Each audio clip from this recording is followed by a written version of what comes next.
The email hit my inbox at 7:01 a.m. on a rainy Thursday, before I'd even poured my first cup of coffee. Subject line, "Let's put our best foot forward," complete with 3 sparkling shoe emojis. Classic Tiffany. I skimmed it once, then again. Corporate fluff disguised as policy. But there it was, buried in the second paragraph like a landmine.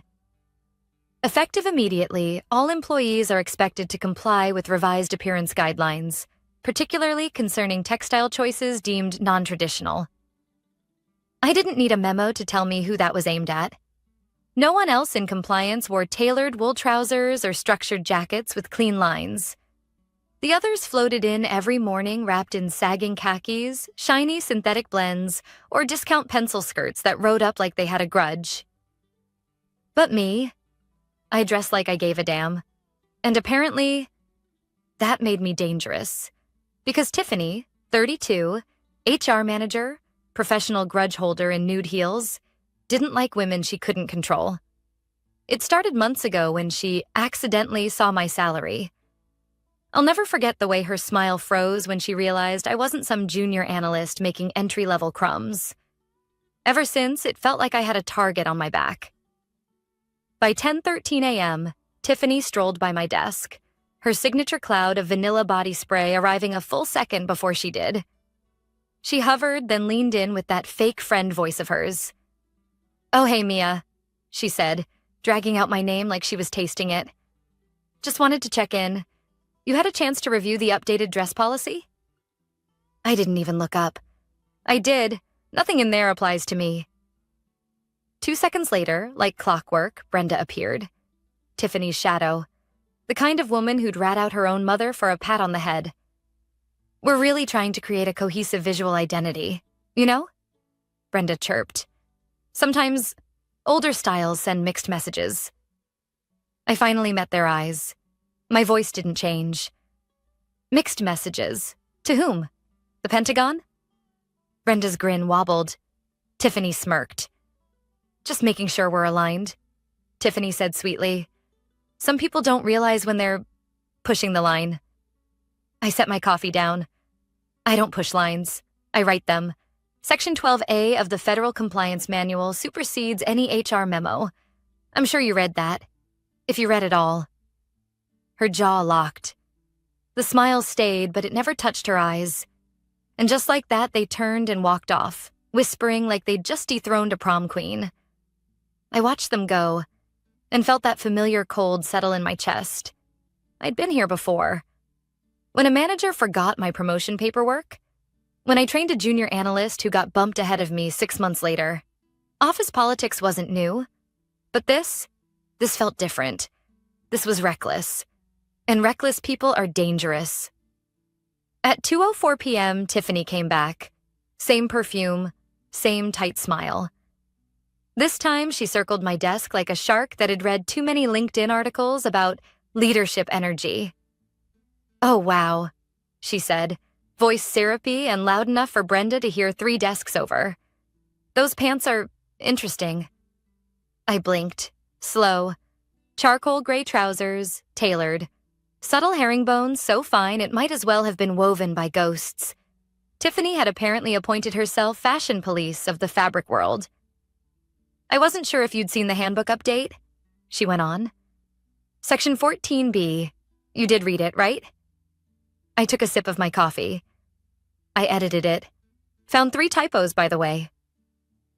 Brenda let out a snort. Tiffany fake laughed and cocked her hip. "It's about cohesion," Brenda chirped again. "Team synergy starts with fabric integrity." I turned my chair toward them, my spine perfectly straight. "Is this a formal HR complaint?" Tiffany blinked. "Oh no, just a conversation. Woman to woman." "Good," I said, "because my contract doesn't include fake conversations about personal taste pretending to be policy."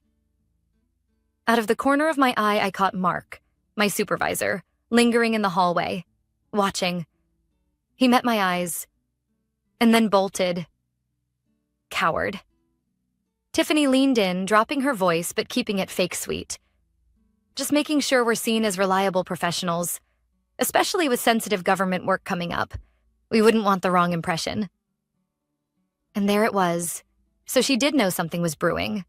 Or thought she did. I looked her dead in the eyes. The Department of Defense cares about classified data, not pinstripes. Her smile cracked. Barely. Before she turned and walked off. But I knew. This wasn't about dress codes. It was about control. And control? Control came at a cost. I glanced down at my purse, where my black DSS-issued badge sat zipped inside, silent and waiting. Clearance level. Top. The kind of clearance that took 6 months of vetting, home inspections, background checks. The kind of clearance this entire $50 million contract depended on. I smiled to myself. I didn't expect the official calendar invite to hit so soon. 3:12 p.m. Subject line: HR matter. Immediate attention required. No body text. No explanation. Just a time slot. 15 minutes from now, in room 3C. I stared at the screen. For a moment, I thought about declining. But declining wasn't an option. Not in a company where we value open dialogue was corporate code for comply or else. I locked my terminal. The soft beep of my security badge felt louder than usual. And stood up. It felt like standing for my own execution. The office around me hummed with fake busyness. Eyes flicked up, then darted away. Everyone knew. They always did. I walked past the interns pretending to scroll through spreadsheets, past Mark's office door. Blinds down, lights off. Of course. When I stepped into room 3C, Tiffany was already seated at the head of the table, iPad angled just so, like she was hosting a TED Talk on passive-aggressive management. To her right sat Brenda, nervously twirling a pink gel pen. To the left, Cal Morton, Senior Operations Manager. The same Cal who once congratulated me on a 70-page audit summary by saying, "That's a lot of words for compliance stuff." He looked wildly uncomfortable, like he'd been promised a quick witness role, not front-row seats at a firing. "Mia," Tiffany said with that faux warm smile. "Thanks for joining us." "I was ordered to," I replied, sitting down with the kind of calm you practice in front of a mirror. Brenda cleared her throat and unfolded a printed script, literal script, hands shaking just enough to make the paper crinkle. "This is a formal termination meeting," she began, voice rehearsed. "Conducted in accordance with corporate procedure outlined in Section 8B of the Employee Accountability Guidelines." I blinked once. Tiffany jumped in, eyes gleaming. "Due to repeated noncompliance with the updated dress code and a pattern of insubordination, the company has no choice but to terminate your employment, effective immediately." Brenda slid a 2-page document across the table. Final notice stamped across the top in bold red letters. I scanned it. My name, employee ID, defiance. That word appeared 3 times. No mention of my clearance, no mention of performance metrics. Nothing about the 6-figure contract I'd been shepherding for months. Just buzzwords like team cohesion and cultural alignment. I felt nothing. No anger, no panic. Just a hollow vacuum where belief used to be. Belief that competence still mattered in this place. "I see," I said quietly. "So, just to be clear, I'm being terminated for dress code violations?" Tiffany nodded. "Among other behavioral concerns, yes." "Such as?" Brenda fumbled. "Tone, resistance, comments perceived as undermining leadership." Tiffany cut in, her voice low and sharp. "Let's not make this harder than it has to be." I gave a dry laugh. No humor, just air. "You already did that when you turned woven wool into a crime." Her lips pressed into a thin line. "We have standards," Tiffany said. "You have obsessions," I replied. "I have clearance."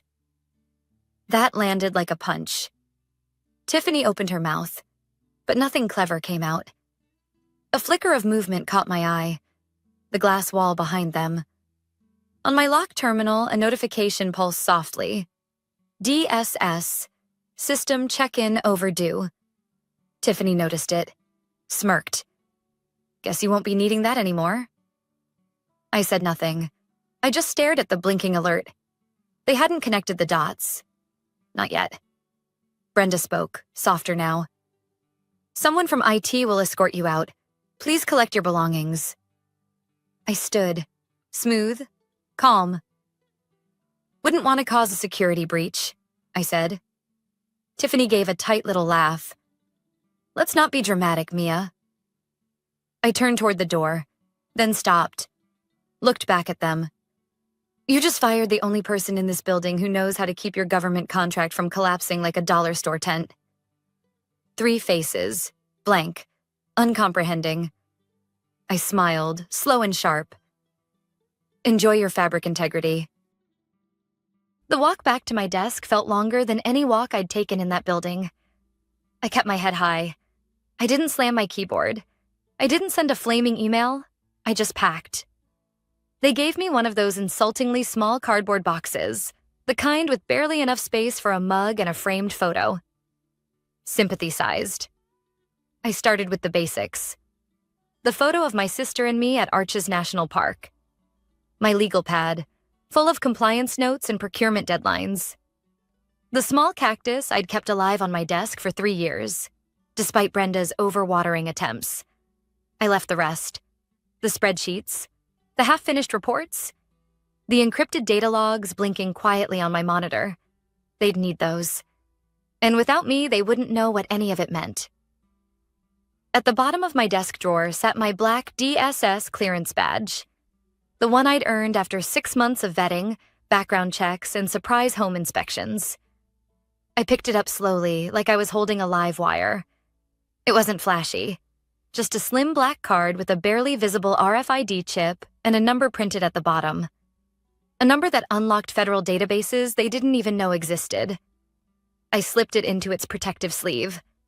The one labeled Property of DSS, Do Not Discard. I zipped it into my bag, heart steady. I wasn't angry. Not yet. I stood box in hand and made my way toward the exit. First stop, marketing. No one said a word. Rachel looked up, blinked, and immediately dropped her eyes back to her screen. Jason gave a quick nod, the kind you give someone you barely know in the frozen aisle at Trader Joe's. Next, accounting. One of the interns mouthed, "I'm so sorry," eyes wide like I'd just been diagnosed with something terminal. I gave a polite, dead-eyed smile. By the time I reached my cubicle, Mark was standing there, hands stuffed in his pockets like a guilty teenager. "Hey, Mia," he stammered. "Sorry to see you go." I tilted my head. "Are you?" His mouth opened, then closed. After a beat, he gave a quick nod. "Well, good luck out there." I stared at his back as he scurried off down the hallway, straight into the warm safety of corporate cowardice. I packed the last of my things in silence. No tears, no trembling, just a slow, simmering pressure crawling up my spine. The weight of public humiliation. Not loud, not explosive. The quiet kind. The kind that settles deep in your bones and echoes with every fake. "Are you okay?" I took the elevator down alone. At the front desk, the IT guy, I think his name was Dylan, waited for me. He looked everywhere but at my face as he handed over a sealed envelope. "Final paycheck. COBRA info," he mumbled. "Lovely," I said, dropping it into the box like trash. The elevator doors opened. I stepped inside. I turned to face the lobby. I watched it shrink away, the fake plants, the fake smiles, the fake everything, until the doors slid shut. I wasn't sad. I wasn't even mad. But something inside me shifted. A cold, sharp clarity. They thought this was over. They thought they'd handled the problem. They had no idea what they'd just triggered. I was halfway across the lobby, the envelope crumpling in my box, when the glass doors swung open behind me. It wasn't a client, or an interview candidate fumbling with a resume. It was 2 people, a man and a woman, matching dark suits, clean lines, quiet, confident movements. No logos, no name tags, Just black lapel pins with a small silver ring. The unmistakable insignia of the Defense Security Service. The woman walked half a step ahead, scanning the room like she was casing it. The man flanked her, posture tight as a coiled spring. They weren't here for onboarding. I froze. I'd seen DSS agents before, during my clearance process. They didn't knock unless something had gone catastrophically wrong. They stopped at the front desk. The woman leaned in, voice low but firm. "We need to speak with Walter Phelps, head of security, and Brian Denning, your CEO, immediately." The receptionist blinked. "They're in meetings. Can I—" The man cut in. "Not a request." The receptionist fumbled for the phone like her hands had gone numb. I stayed where I was, the box heavy in my arms, my pulse suddenly loud in my ears. I didn't know what had triggered this. I didn't know how fast word had traveled. But I knew one thing. The government had noticed, and the people in that building were about to find out exactly what they'd done. I stood perfectly still, box in hand, breath shallow. I watched as the receptionist hung up the phone, her face pale, her fingers trembling slightly as she set the receiver back in place. They'll be down in just a minute," she whispered to the agents. The woman gave a single nod. The man didn't even blink. I knew their kind. They weren't here to have a friendly chat about policy. DSS didn't do friendly chats. I shifted slightly, adjusting the strap of my purse over my shoulder. From the corner of my eye, I caught the man scanning the lobby. His gaze swept past me, lingered for half a second, then moved on. He didn't recognize me. Not yet. I stared straight ahead, willing my heart to stay steady. Whatever happened next, I wasn't the one in trouble. I'd followed protocol. Every line, every clause, every absurd security check. I'd colored inside the lines so precisely that if they'd wanted to find fault, they'd have had to draw new lines themselves. A sharp ding cut through the air. The executive elevator, not the regular one. The doors opened, fast, controlled, and out stepped Tiffany. She was trying to walk like nothing was wrong. Chin up, posture stiff. But her face, pale. Too pale. The kind of pale that comes from realizing you've just kicked a hornet's nest with a baseball bat. Brenda stumbled out behind her, clipboard nowhere in sight. They both moved fast, cutting across the lobby with the fake confidence of people hoping they weren't about to lose everything. Tiffany didn't even glance at me until she passed. Her eyes flicked toward mine. For a second. And then jerked away like I'd burned her. I didn't smile. I didn't even blink. I just watched. She disappeared into a conference room with the two agents, the door clicking shut behind them. The lobby fell quiet again. That strange, humming silence you only hear in offices after something explodes. I could see heads popping up behind cubicles, pretending to look for printer paper or stretch their backs. Anything but openly admit they were desperate to know what was happening. The voices inside the room started low, then sharper. I couldn't make out the words, but fragments floated out, jagged as broken glass. Unauthorized access, clearance breach, protocol violation. I stood there, box in hand, my pulse flattening out into something calm. Like a wire stretched so tight it didn't even tremble. It didn't take long. Maybe 5 minutes. And then he arrived. Brian Denning, the CEO, sweating, breathless. Necktie yanked crooked like he'd tried to strangle himself on the elevator ride down. He bulldozed straight past the receptionist, ignored the front desk, eyes locked on me like I was the last lifeboat on the Titanic. "Mia," he said, smiling, too wide, too forced. "Would you mind stepping into my office? Just for a quick chat?" I didn't move. "I no longer work here," I said, loud enough for half the lobby to hear. "You'll have to make an appointment." His jaw worked, throat bobbing as if he couldn't decide whether to plead or order. "Please, it'll only take a minute." I stood, slow, deliberate. I leveled my eyes at him, that sharp edge of calm I'd been perfecting for years settling into place. I'm sure your team can handle it, I said.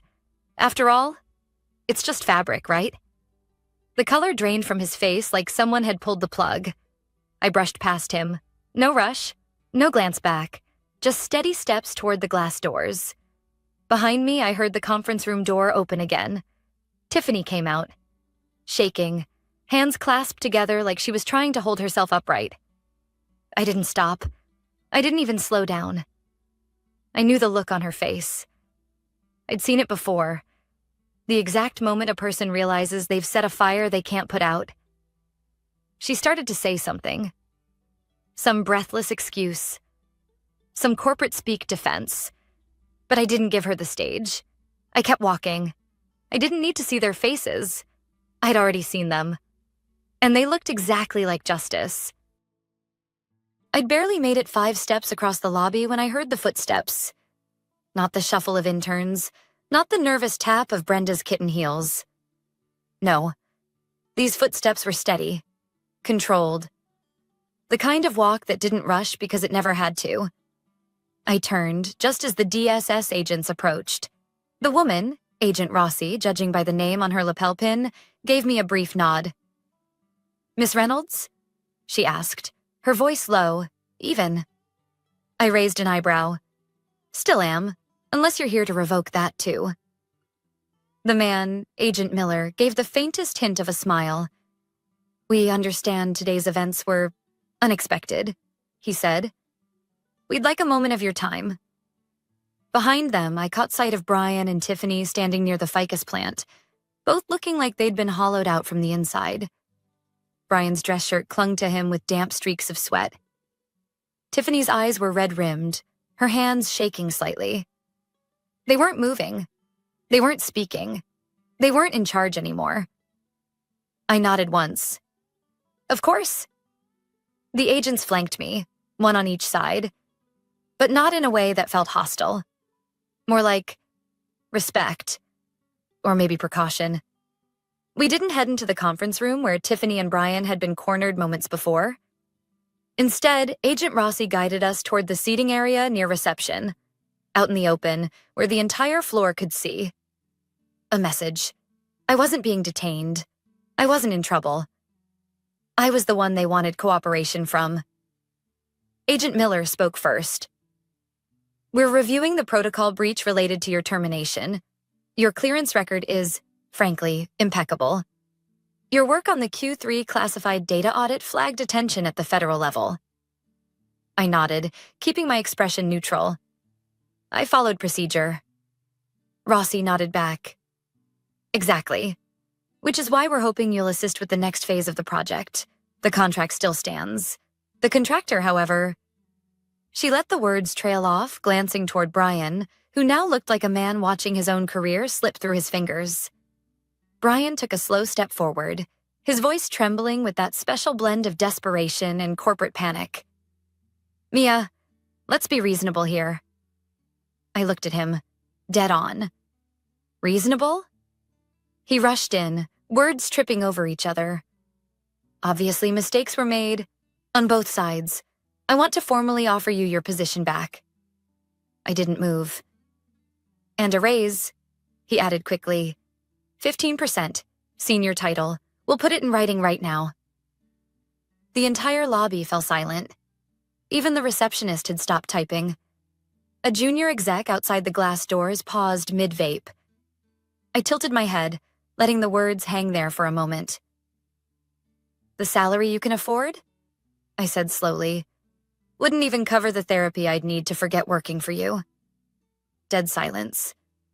Brian opened his mouth. Nothing came out. He turned toward the agents. Maybe we could work something out?" Agent Rossi shook her head, calm but final. "We'll handle this.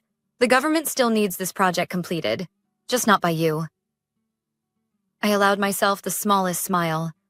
For the first time all day, it felt good. Not revenge, not triumph, just right. Agent Miller gave me a nod. "We have a field office nearby. You'll be compensated for your time, of course."